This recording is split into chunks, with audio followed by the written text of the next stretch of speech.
అందరికీ నమస్కారం. నేను Sunitha. Welcome to my kitchen food book. ఇక్కడ పొద్దున్నే లెగవంగాల్నే ఫస్ట్ ఫ్రెష్ అప్ అయ్యి బ్రేక్ఫాస్ట్ ప్రిపేర్ చేద్దామని ఇంకా మొదలు పెడుతున్నాను అనమాట. ముందుగా అయితే ఈరోజు బ్రేక్ఫాస్ట్ వచ్చేసి ఇడ్లీ. ముందు రోజు ఈవినింగ్ గ్రైండ్ చేశాను మినప్పప్పు, రవ్వ. 1 కప్పు మినప్పప్పుకి 2.5 కప్పు రవ్వ తీసుకున్నాను. ఈ రవ్వ చాలా సన్నగా ఉంది. మనకైతే కొంచెం లావుగానే ఉంటుంది ఇండియాలో. ఇది ప్రియా రవ్వ అన్నమాట. ఇడ్లీ రవ్వ అంటే ఇక్కడ ఎక్కువ బియ్యంతో చేసిందే దొరికిద్ది. కొన్ని షాపుల్లో ఉంటుంది. ఇక్కడ నాకు కూడా సూపర్ మార్కెట్లో ఒక ప్యాకెట్ ప్రియాది అదొక్కటే ఉంటుంది అనమాట, మన వైపు చేసేది. అటు ఆంధ్ర సైడు అలా చేసుకుంటాం కదా ఇడ్లీలో. ఆ రవ్వ అయితే మాత్రం చాలా తక్కువ ఉంటుంది. సరే తీసుకొచ్చాను కదా, చాలా రోజులు అయిందిలే అని చెప్పేసి ఇంక ఈరోజు అయితే ఇడ్లీ వేస్తున్నాను. రెగ్యులర్గా అయితే దోశ లేకపోతే మిల్లెట్స్తో చేసినవి ఇలాగే ఉంటాయి. జొన్నలతోటి సజ్జలతో ఇలా చేసుకున్న ఇడ్లీలే ఉంటాయి అన్నమాట. ఇంకా నేను ఇడ్లీకి దోశకి రెండింటికి కలిపి గ్రైండ్ చేసుకొని అలా వేస్తూ ఉంటాను. ఈరోజు అయితే వైట్ ఇడ్లీయే. మినప్పప్పు అయితే పొట్టు మినప్పప్పే, కాకపోతే కొంచెం పైన అంతా క్లీన్ చేశాను. కొంచెం ఉంది, అక్కడక్కడ పొట్టు అయితే ఉంది. సరే ఇంకా ముందు రోజు గ్రైండ్ చేశాను కదా, ఈరోజు ఇడ్లీ పెట్టేస్తున్నాను. ఇడ్లీ పెట్టిన రోజు గిన్నెలు ఎక్కువ, అక్కడ నుంచునే పని ఉండదు. దోశ రోజు మాత్రం గిన్నె ఎంతసేపు నుంచొని పోయాలి కదా, ఎక్కువ మంది ఉంటే. దోశకి ఎక్కువ టైం పడుతుంది, గిన్నెలు తక్కువ ఉంటాయి. ఇడ్లీకి మాత్రం ఇడ్లీ పాత్రలో ఉన్న ప్లేట్లు అవన్నీ చాలా వస్తాయి కదా. సరే ఇక్కడైతే ఇంకా ఇడ్లీలు ఇంకా రెడీ అయినాయి. ఈరోజు ఇడ్లీలోకి అయితే సాంబార్ పెట్టాను. సాంబార్తోనే ఇంకా కారపొడులు ఉంటాయి కదా మాకు రెగ్యులర్గా, మునగాకు పొడి ఇవన్నీ ఉంటాయి కదా. ఇవి చట్నీ అయితే చేయలేదు. రెగ్యులర్గా చట్నీ చేసుకుంటానే ఉంటాం కదా, చట్నీతోనే ఎక్కువ తింటాం దోశలు ఇవి.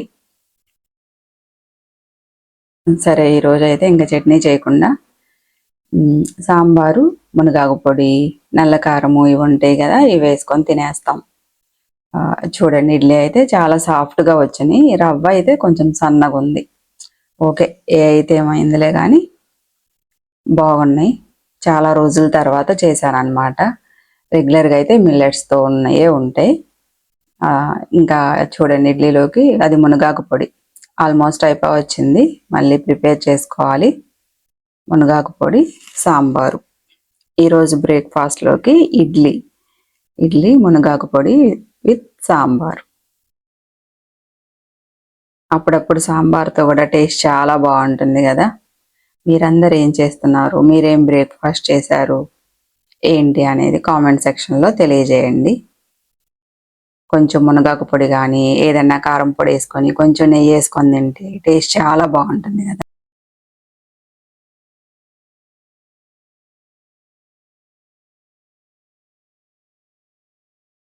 ఈ రోజుకైతే నా బ్రేక్ఫాస్ట్ వచ్చేసి ఇంకా ఇడ్లీ ఇంతే. ఇంకా బ్రేక్ఫాస్ట్ అయిపోయిన తర్వాత ఈరోజు పెద్దగా కుకింగ్ అది అంతా ఏం చూపించట్లేదు.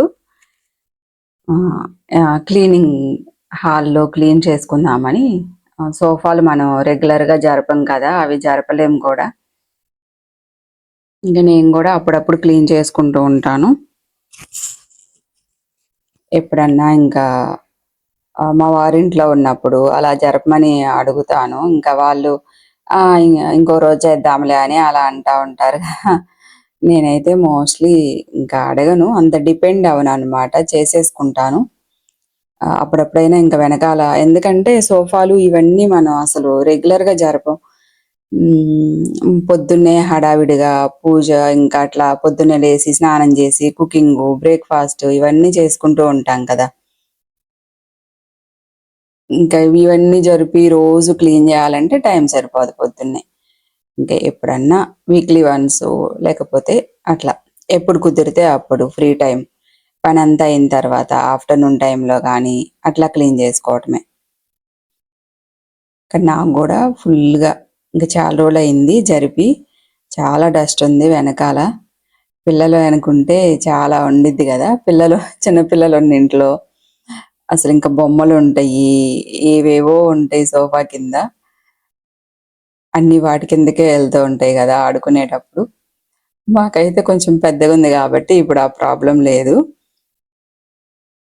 ఇంతకు ముందు ఉండేవి కొంచెం ఏమన్నా కాయిన్స్ లాగా, లేకపోతే పెన్స్, పెన్సిల్స్ ఇలాంటివి ఇంకా సోఫా మీద కూర్చొని ఏదోటి రాసుకుంటూనో అట్లా ఇంకా సోఫా కిందకి వెళ్ళిపోయి అసలు అవి అక్కడ పడ్డాయి కూడా తెలియదు. ఎప్పుడో మనం ఇలా జరిపి క్లీన్ చేసుకునేటప్పుడు తప్ప అవి కనిపించవు.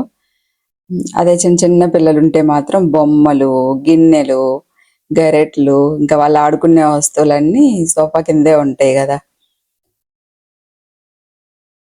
ఎప్పుడో ఇంకా మనం జరిపినప్పుడు తీసుకోవటమే వాటిని. డస్ట్ అయితే చాలా ఉంది. ఆ వెనక కొంచెం స్పీకర్ వైర్లు అవి కూడా ఉంటాయి. ఇంకా వాటిని కదిలించమన్నమాట, ఎలా అంటే అలా. కొంచెం డస్ట్ ఉంటుంది. అప్పుడప్పుడు ఇంకా డీప్ క్లీనింగ్ అంటే ఈ రోజు అయితే హాల్ వర్క్ అలా చేసుకుంటున్నాను. శుభ్రంగా అంతా చీపురుతో ఊడ్చేసి, ఇంకా సోఫాను కూడా ఆ క్లాత్స్ మనం రిమూవ్ చేసి వాష్ చేయొచ్చు. కానీ వాష్ చేస్తే అవి మళ్ళీ వేసేటప్పుడు టైట్గా అసలు ఇంకా ఆ పిల్లోస్ లోపలికి వెళ్ళవు. ఒక్కోసారి ఇబ్బందే. ఎలా అయినా మనం కొన్నప్పుడు తర్వాత వాషింగ్కి ఇచ్చిన తర్వాత వాషింగ్ మిషన్లో వేసుకోవచ్చు, లేకపోతే బయట అయినా ఇవ్వచ్చు. ఐరన్ వాళ్ళు వస్తారు, వాళ్ళకైనా ఇస్తే వాష్ చేసుకొని తీసుకొస్తారు. కానీ వాటిని మళ్ళీ దూర్చటము ఇదంతా పెద్ద తలనొప్పిలాగుంటుంది. ఆ కుషన్ అంతా వెళ్ళదు అంత లోపలికి. మొత్తం ఇలా మనకి లావుగా ఇలా బయటకు వచ్చేసినట్లు అలా ఉంటుంది అనమాట. అంటే క్లాత్ కొంచెం షింక్ అయ్యిద్ది, దానివల్ల కొంచెం ప్రాబ్లమే.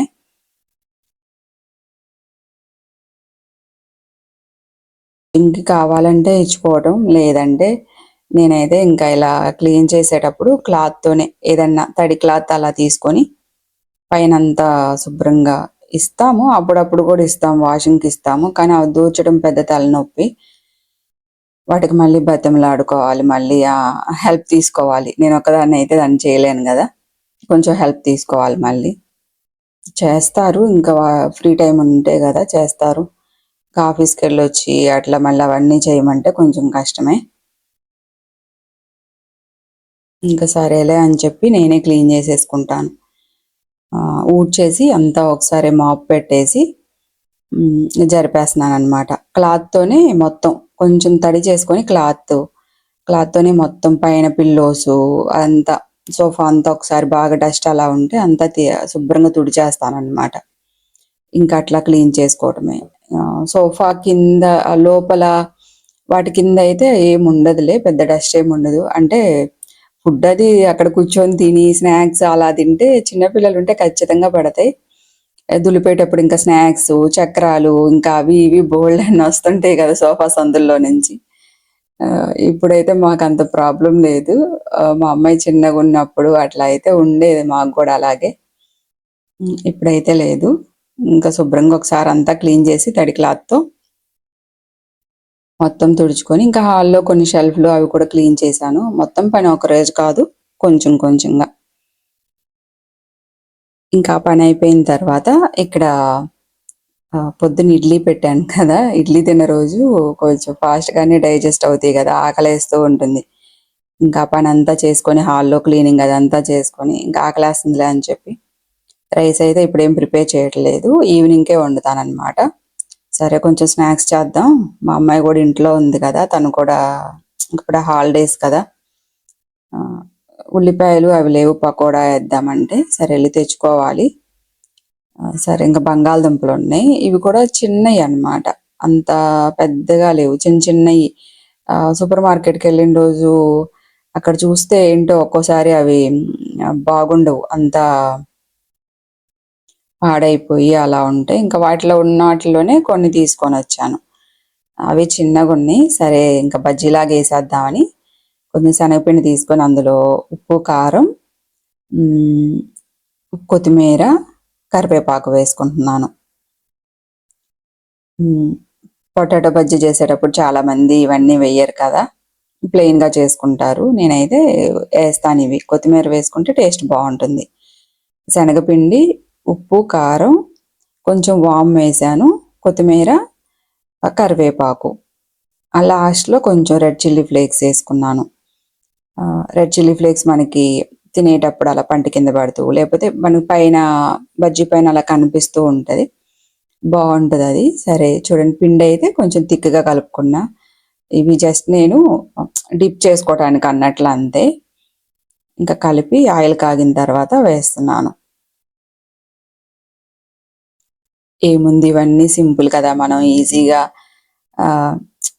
ఎక్కువ టైం పట్టకుండా ఎప్పుడన్నా ఒకసారి చేసుకోవాలనుకుంటే చేసుకొని ఇలా చేసుకోవటం ఈజీగా, టేస్ట్ బాగుంటాయి. అవి చిన్న చిన్న పొటాటోస్ కదా, స్లైసెస్ కూడా చిన్నగానే ఉన్నాయి. మీకు చూస్తే అర్థమవుతుంది, ఇక్కడ చాలా చిన్నగా వస్తున్నాయి బజ్జీ కూడా. కొంచెం పెద్ద స్లైసెస్ అయితే మనకి వెడల్పుగా కొంచెం బాగా వస్తాయి. ప్రాసెస్ అయితే ఇదే కదా, మీరందరూ ఎలా చేస్తారు? నేనైతే కంపల్సరీ కొత్తిమీర ఇవన్నీ వేస్తాను. చూడండి, మనకి పైన కనిపిస్తూ తినేటప్పుడు కూడా కొత్తిమీర తగులుతూ ఉంటుంది. టేస్ట్ అయితే చాలా బాగుంటుంది. ఎవరికన్నా తెలియకపోతే ఇలా ట్రై చేసి చూడండి ఒకసారి. ఇంకా స్నాక్స్ అవి ఇది ఆఫ్టర్నూన్ చేశాను అనమాట. ఈవినింగ్ అయితే నేను రెసిపీస్ అవి ఏం షేర్ చేయట్లేదు. గుత్తి వంకాయ ఫ్రై చేసి, ఇంకా మార్నింగ్ ఇడ్లీలోకి సాంబార్ పెట్టాను. అది రైస్లో కూడా ఉంటుందని వెజిటేబుల్స్ అన్నీ వేసి చేశాను అనమాట. ఇంకా రైస్ వండేసాను. కొన్ని బజ్జీలు కూడా ఉన్నాయి. ఇంక ఇవే నైట్ డిన్నర్లోకి సరిపోతాయి. ఈరోజు వీడియో అయితే ఇంతేనండి. Thank you so much. ఉంటాను. బాయ్.